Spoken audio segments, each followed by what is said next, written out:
ওম শান্তি। আজ 27/1/2024 বাবার মহাবাক্য। বাবা বলেছেন, মিষ্টি বাচ্চারা, আধ্যাত্মিক সার্জেন তোমাদেরকে জ্ঞান যোগের ফার্স্ট ক্লাস পুষ্টির পথ্য অর্থাৎ খোরাক খাওয়াচ্ছেন। এই আধ্যাত্মিক পথ্য একে অপরকে খাইয়ে সকলের আপ্যায়ন করতে থাকো। প্রশ্ন বলেছেন বাবা, বিশ্বের রাজ্যভাগ্য নেওয়ার জন্য কোন পরিশ্রমটি তোমরা করো? পাক্কা পাক্কা অভ্যাসী হও। উত্তরে বলেছেন, জ্ঞানের তৃতীয় নেত্রের দ্বারা অকাল সিংহাসনাসীন আত্মা ভাইকে দেখার অভ্যাস করো। ভাই ভাই মনে করে সকলকে জ্ঞান দাও। প্রথমে নিজেকে আত্মা মনে করে তারপর ভাইদের বোঝাও। এই অভ্যাস করো তো বিশ্বের রাজ্যভাগ্য প্রাপ্ত হয়ে যাবে। এই অভ্যাসের দ্বারাই শরীরের অভিমান দূর হয়ে যাবে, মায়া তুফান বা খারাপ সংকল্পও আসবে না। অন্যদের প্রতি জ্ঞানের তীরও ভালোভাবে লাগবে। ওম শান্তি। জ্ঞানের তৃতীয় নেত্র দাতা আত্মিক বাবা বসে আত্মিক বাচ্চাদেরকে বোঝাচ্ছেন, জ্ঞানের তৃতীয় নেত্র বাবা ছাড়া আর কেউ দিতে পারে না। এখন বাচ্চারা তোমাদের জ্ঞানের তৃতীয় নেত্র প্রাপ্ত হয়েছে। তোমরা জানো যে এখন এই পুরনো দুনিয়া পরিবর্তন হয়ে যাবে। বেচারা মানুষ জানে না যে কে পরিবর্তন করছেন আর কিভাবে পরিবর্তন করছেন, কেননা তাদের কাছে জ্ঞানের তৃতীয় নেত্র নেই। বাচ্চারা, তোমাদের এখন জ্ঞানের তৃতীয় নেত্র প্রাপ্ত হয়েছে, যার দ্বারা তোমরা সৃষ্টির আদি মধ্য অন্তকে জেনে গেছো। এটা হলো জ্ঞানের স্যাকারিন। স্যাকারিনের একটা টুকরো কত মিষ্টি হয়। জ্ঞানেরও একটা শব্দ হলো মনমনা ভব। নিজেকে আত্মা মনে করে বাবাকে স্মরণ করো। বাবার শান্তিধাম আর সুখধামের রাস্তা বলে দিচ্ছেন। বাবা এসেছেন বাচ্চাদেরকে স্বর্গের উত্তরাধিকার দেওয়ার জন্য। তো বাচ্চাদেরকে কত খুশিতে থাকতে হবে। বলেও থাকে, খুশির মতো খোরাক নেই। যে সর্বদাই খুশি আর আনন্দে থাকে তাদের জন্য সেটা যেন পুষ্টিকর পথ্যের মতো হয়। 21 জন্ম আনন্দে থাকার এই হলো শক্তিশালী আহার। এই আহার সর্বদা একে অপরকে খাওয়াতে থাকো। তোমরা শ্রীমত অনুসারে সকলের আপ্যায়ন করে থাকো। সত্যিকারের খুশির খোরাকও হলো এটা, যে কাউকে বাবার পরিচয় দেওয়া। মিষ্টি বাচ্চারা জানে যে অসীম জগতের বাবা ছাড় বাবার দ্বারা আমাদের জীবন মুক্তির খোরাক প্রাপ্ত হয়। সত্যযুগে ভারত জীবনমুক্ত ছিল, পবিত্র ছিল। বাবা অত্যন্ত শ্রেষ্ঠ খোরাক দিচ্ছেন। তবেই তো গায়ন আছে, অতীন্দ্রিয় সুখ জানতে হলে গোপীদের জিজ্ঞেস করো। এটা হলো জ্ঞান আর যোগের কত ফার্স্ট ক্লাস ওয়ান্ডারফুল খোরাক। আর এই খোরাক এক আধ্যাত্মিক সার্জেনের কাছে আছে। আর কেউ পুষ্টিকর পথ্যের বিষয়ে জানেই না। বাবা বলছেন, মিষ্টি বাচ্চারা, আমি তোমাদের জন্য হাতের ওপর সওগাত নিয়ে এসেছি। মুক্তি, জীবন মুক্তির সওগাত আমার কাছেই থাকে। প্রতি কল্পে আমি এসে তোমাদেরকে তা প্রদান করি। পুনরায় রাবণ ছিনিয়ে নেয়। তো এখন বাচ্চারা, তোমাদের খুশির পারদ কতটা ঊর্ধ্বমুখী থাকা চাই। তোমরা জানো যে আমাদের একটাই বাবা, টিচার আর সত্যিকারের সদ্গুরু, যিনি আমাদেরকে সাথে নিয়ে যাবেন। মোস্ট বিলাভেড বাবার থেকে বিশ্বের বাসায় প্রাপ্ত হচ্ছে। এটা কম কথা কি? সর্বদাই হাসি খুশিতে থাকতে হবে। Godly student life is the best. এটা হলো এখানকার গায়ন। পুনরায় নতুন দুনিয়াতেও তোমরা সর্বদাই খুশি মানাতে থাকবে। জগতের মানুষ এটা জানে না যে সত্যিকারের খুশি কবে মানানো হয়। সাধারণ মানুষের কাছে তো সত্যযুগের জ্ঞানই নেই, তাই এখানেই পালন করতে থাকে। কিন্তু পুরনো তমপ্রধান দুনিয়াতে খুশি কোথা থেকে আসবে? এখানে তো ত্রাহি ত্রাহি করতে থাকে। কতই না দুঃখের দুনিয়া। বাচ্চারা, বাবা তোমাদেরকে কত সহজ রাস্তা বলে দিচ্ছেন। গৃহস্থ ব্যবহারে থেকে কমল পুষ্পের মতো থাকো। ব্যবসা ইত্যাদি করেও আমাকে স্মরণ করো। যেরকম প্রেমিক আর প্রেমিকা হয়, তারা তো একে অপরকে স্মরণ করতে থাকে। সে তার প্রেমিকা আর সে তার প্রেমিক হয়। এখানে এসব কথা নেই। এখানে তো তোমরা সবাই এক প্রেমিকের জন্ম জন্মান্তরের প্রেমিকা হয়ে থাকো। বাবা তোমাদের প্রেমিকা হন না, তোমরাই সেই প্রেমিককে নিয়ে আসার জন্য স্মরণ করে এসেছ। যখন বেশি দুঃখ হয় তখন সবাই স্মরণ করে, সুখের সময় কেউ স্মরণ করে না। এই সময় বাবাও হলেন সর্বশক্তিমান। দিন প্রতিদিন মায়াও সর্বশক্তিমান তমপ্রধান হতে যাচ্ছে। এই জন্য এখন বাবা বলছেন, মিষ্টি বাচ্চারা দেহি অভিমানী হও, নিজেকে আত্মা মনে করে আমাকে অর্থাৎ এক বাবাকে স্মরণ করো আর সাথে সাথে দৈবীগুণও ধারণ করো, তো তোমরা এই রকম অর্থাৎ লক্ষ্মীনারায়ণের মতো হয়ে যাবে। এই পড়াশোনাতে মুখ্য কথাই হলো স্মরণ করা।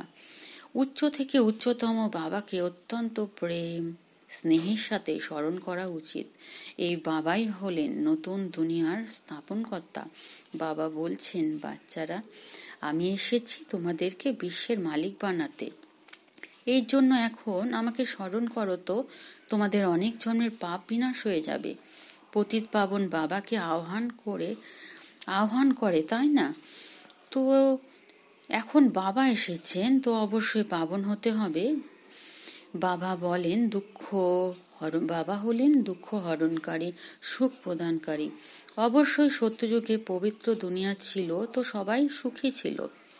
এখন বাবা পুনরায় বলছেন, বাচ্চারা, শান্তিধাম আর সুখধামকে স্মরণ করতে থাকো। এখন হলো সঙ্গম যুগ। মাঝি তোমাদেরকে এপার থেকে ওপারে নিয়ে যাচ্ছে। নৌকো কোনো একটা নয়, সমগ্র দুনিয়ায় যেন একটা বড় জাহাজ। এই জাহাজকে ওই পারে নিয়ে যাচ্ছেন। মিষ্টি বাচ্চারা, তোমাদেরকে কতই না খুশিতে থাকতে হবে। তোমাদের জন্য সর্বদা খুশি খুশি। অসীম জগতের বাবা তোমাদেরকে পড়াচ্ছেন। বা এটা তো কখনো শোনোনি বা শাস্ত্রে পড়োনি। ভগবানুবাচ, আমি তোমাদেরকে রাজযোগ শেখাচ্ছি। তোমাদেরকে অর্থাৎ আত্মিক বাচ্চাদেরকে রাজযোগ শেখাচ্ছি। তাই তোমাদেরকে ভালোভাবে শিখতে হবে, ধারণা করতে হবে, সম্পূর্ণ রীতিতে পড়তে হবে।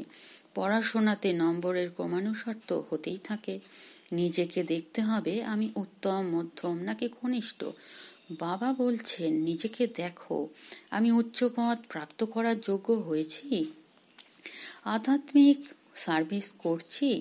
কেননা বাবা বলছেন, বাচ্চারা সার্ভিসেবল হও, ফলো করো। আমি এসেছি সার্ভিসে, বাবার জন্য প্রতিদিন সার্ভিসে। আমি এসেছি সার্ভিস করার জন্য, প্রতিদিন সার্ভিস করি। এই জন্যই তো এই রথ নিয়েছি। এই রথ অসুস্থ হলে তো আমি এই রথে বসে মূল্যে লিখি।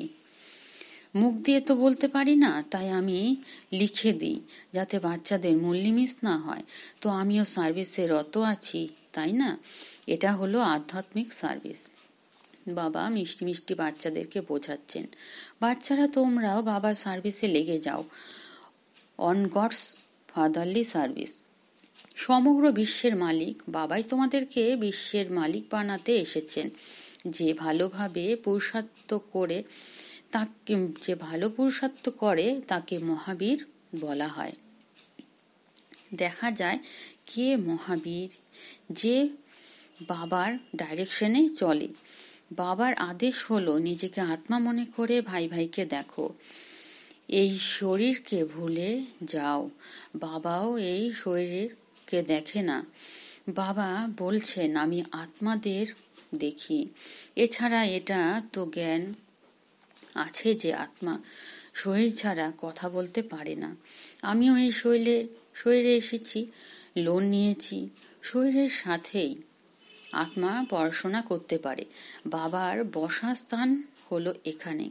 এটা হলো অকাল সিংহাসন। আত্মা হলো অকাল মূর্তি।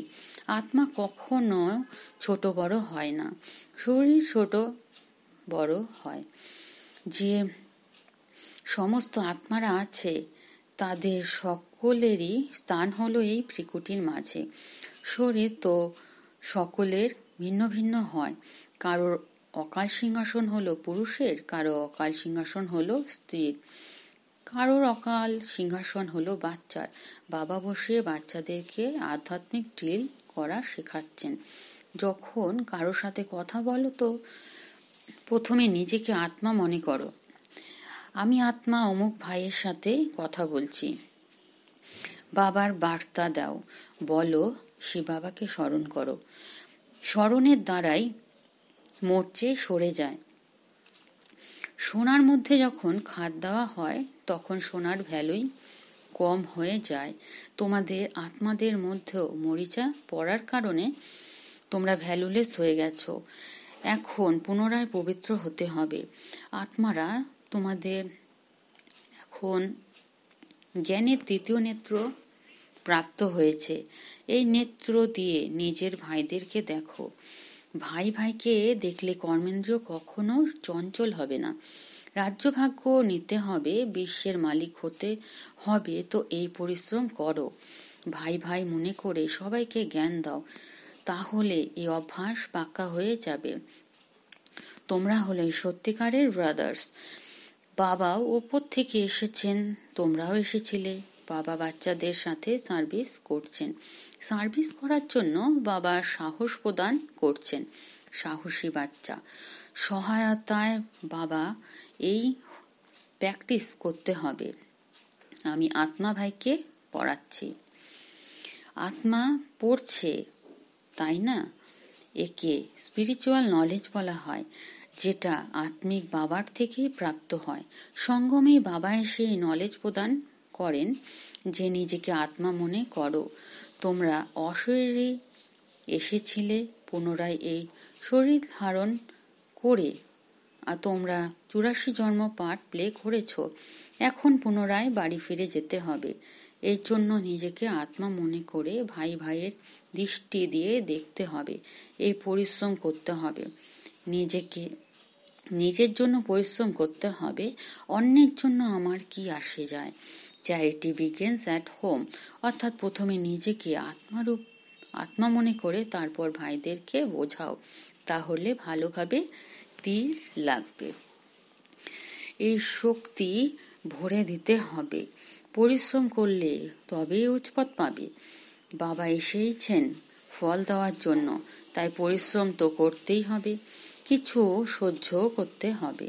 কেউ উল্টো পাল্টা কথা বললে তোমরা চুপ করে থাকবে। তোমরা চুপ থাকলে তো অন্যরা কি করবে? তালি 2 হাত দিয়ে বাজে। একজন মুখের তালি বাজালে অন্য একজন চুপ থাকলে তো প্রথমজন নিজে থেকেই চুপ হয়ে যাবে। 2 দিক থেকে তালি বাজলে তবে আওয়াজ হয়। বাচ্চাদের একে অপরকে কল্যাণ করতে হবে। বাবা বোঝাচ্ছেন, বাচ্চারা সর্বদা খুশিতে থাকতে চাও তো মনমনা ভব। নিজেকে আত্মা মনে করে বাবাকে স্মরণ করো। ভাই ভাইকে অর্থাৎ আত্মাকে দেখো, ভাইদেরকে এই নলেজ দাও। যোগ করানোর সময়ও নিজেকে আত্মা মনে করে ভাইদেরকে দেখতে থাকবে, তাহলে সার্ভিস ভালো হবে। বাবা বলেছেন ভাইদেরকে বোঝাও। সকল ভাই বাবার থেকে উত্তরাধিকার নিচ্ছে। এই আধ্যাত্মিক নলেজ একইবার তোমাদের অর্থাৎ ব্রাহ্মণ বাচ্চাদের প্রাপ্ত হয়। তোমরা হলে ব্রাহ্মণ, পুনরায় দেবতা তৈরি হচ্ছ। এই সঙ্গম যুগকে থোড়াই ছেড়ে দেবে, তাহলে পার করবে কি করে? থোড়াই পতিত হবে। এটা হলো ওয়ান্ডারফুল সঙ্গম যুগ। তো বাচ্চাদেরকে আত্মিক যাত্রাতে থাকার অভ্যাসী হতে হবে। তোমাদেরই ভালোর জন্য বলা হচ্ছে। বাবার শিক্ষা ভাইদেরকে দিতে হবে।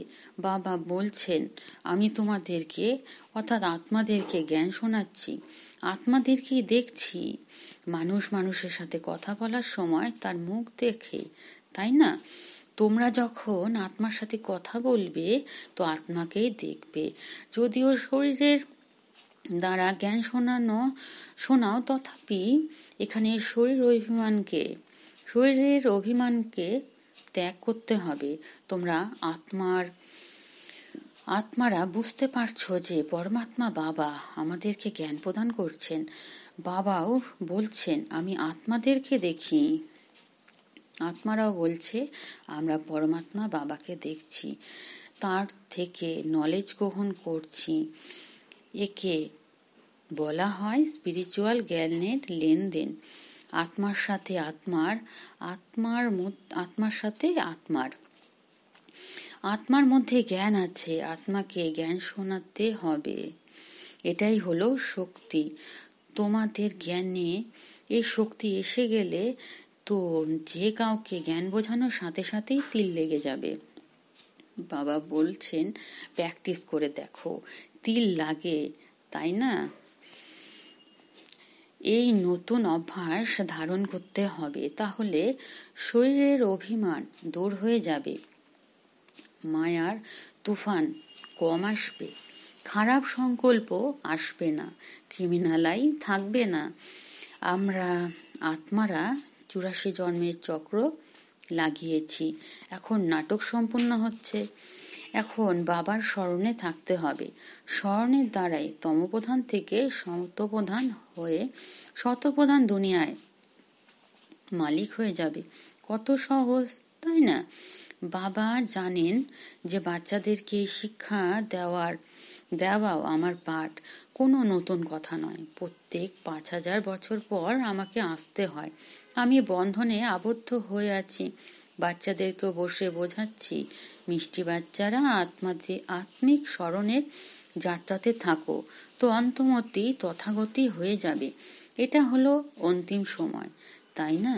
মামি কম স্মরণ করো তো তোমাদের সদ্গতি হয়ে যাবে। এই দেহি অভিমানী হওয়ার শিক্ষা একইবার তোমাদের প্রাপ্ত হয়। কত ওয়ান্ডারফুল জ্ঞান! বাবা ওয়ান্ডারফুল, তো বাবার জ্ঞানও ওয়ান্ডারফুল। কখন কখন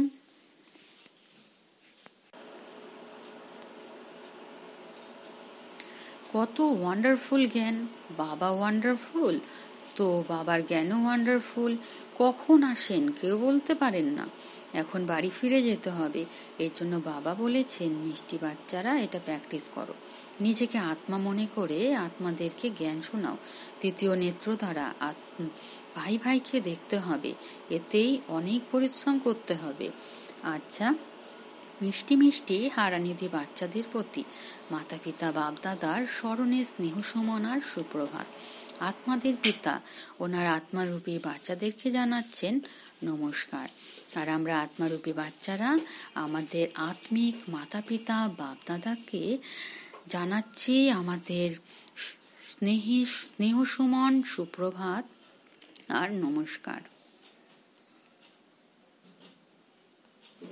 ধারণার জন্য মুখ্য সার। যেরকম বাবা বাচ্চাদের আত্মিক সেবা করার জন্য এসেছেন, সেরকম বাবাকে ফলো করে আধ্যাত্মিক সার্ভিস করতে হবে।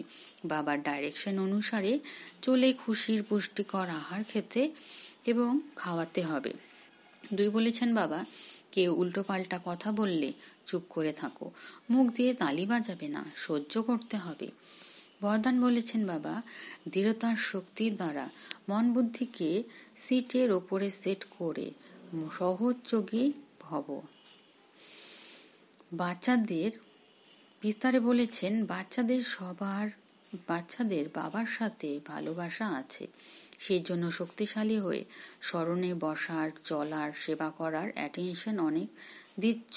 কিন্তু মনের ওপর যদি সম্পূর্ণ কন্ট্রোল না থাকে, মন যদি অর্ডার না শোনে, তো অল্প কিছুক্ষণ ভালোভাবে বসার পর হেলতে দুলতে শুরু করে দেয়। কখনো সেট হয়, আবার কখনো আপসেট। কিন্তু একাগ্রতার বা দৃঢ়তার শক্তি দ্বারা মন বুদ্ধিকে একরস স্থিতির সিটের ওপরে সেট করে দাও, তো সহযোগী হয়ে যাবে।